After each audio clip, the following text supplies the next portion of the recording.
Hello, my name is Adam Santel, and I want to welcome you to the Frito-Lay's Combustible Dust Mitigation and Control session. Combustible dust mitigation and control has become a very hot topic. Why? Just in the last 4 years, an average of 31 people were killed due to combustible dust. In 2008, a sugar refinery had an explosion that killed 14 people, 38 injured. 2003, 7 killed, 37 injured. In a pharmaceutical plant, there was 6 people that were killed and 38 injured. So as you can see, combustible dust can be very deadly.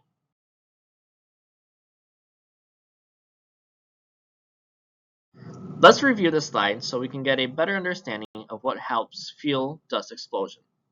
We need an oxidant, a suspension, fuel, which in this case would be combustible dust. We need an ignition source, and then it needs to be in a confined space.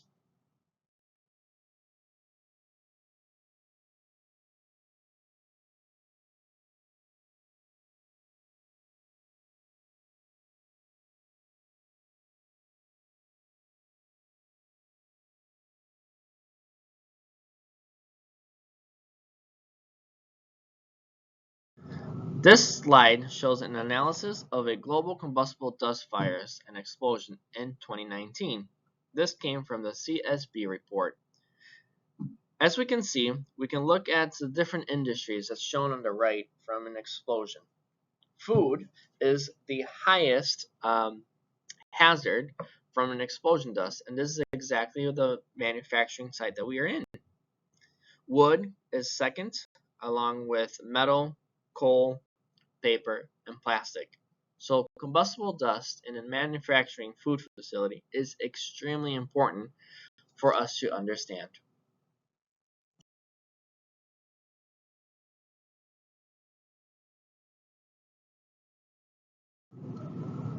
This is a map of our facility from our legacy site.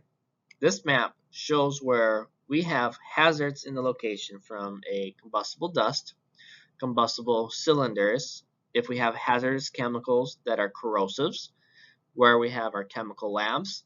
As you can see throughout this page, you'll see different locations where we store these types of chemicals or where we have the hazards of combustible dust.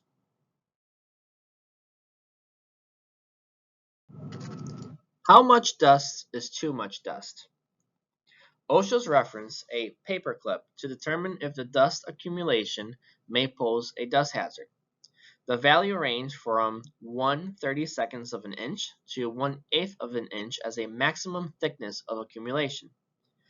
On practical basis, any accumulation that covers up to 5% of a room area in 1/32 of an inch may pose a hazard. This includes any beams, joints, walls, floors, etc. Hazardous classification. This is the summary of classes 1, 2, and 3, hazardous location.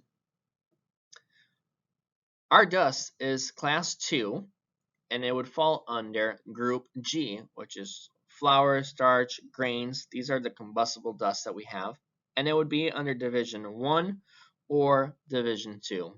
So what we have is class 2, group G, divisions 1 and 2. That's how we classify the hazards of our combustible dust.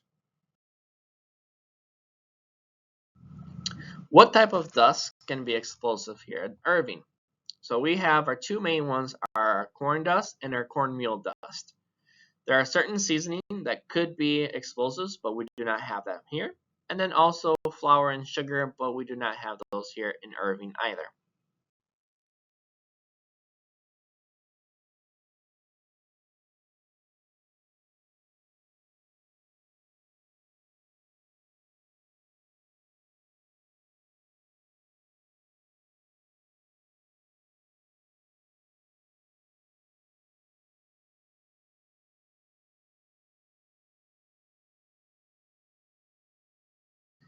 As mentioned in our previous slide, we are Class 2, Group G, and Divisions 1 and 2.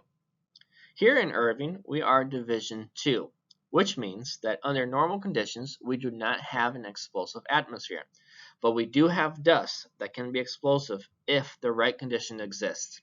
If there's earthquake, small primary explosion that shakes the building and distributes the dust. The best way for us to prevent this from happening is making sure that we have good housekeeping in our hazardous locations.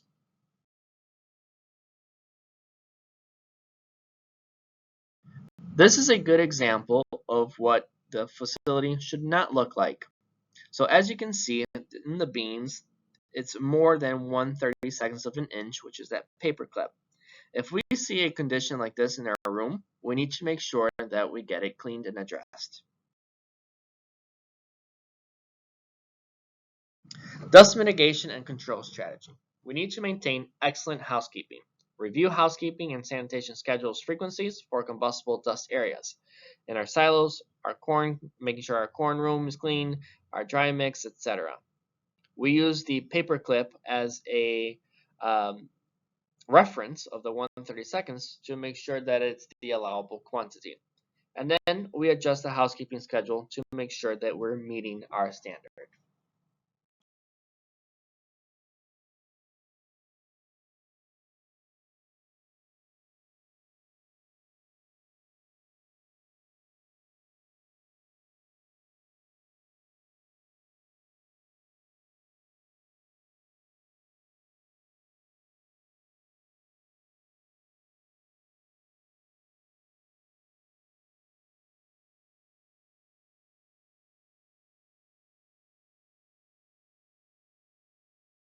Dust mitigation and control strategy for ignition prevention in Class 2, Group G, Division 2 areas. We need to maintain the integrity of enclosures and equipment, ensure all electrical components are maintained in good condition.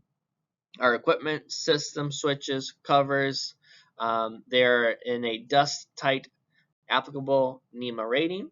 And then our lighting must meet our Class 2 Division 2 rating, which is the dust type, and also it's applicable to the NEMA rating.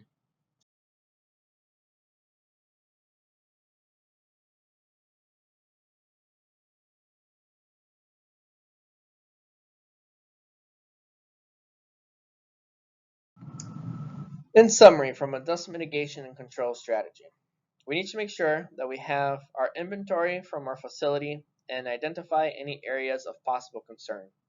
We have to establish housekeeping frequency and monitor with a paperclip as a reference. We need to review electrical installations in the Class 2 Division 2 locations and make sure that they're used in a dust tight with NEMA um, as a reference. We need to establish regular inspections for compliance and train as applicable to the job function. So our leadership team, our resources, our maintenance, our sanitation, anybody that works around in the area.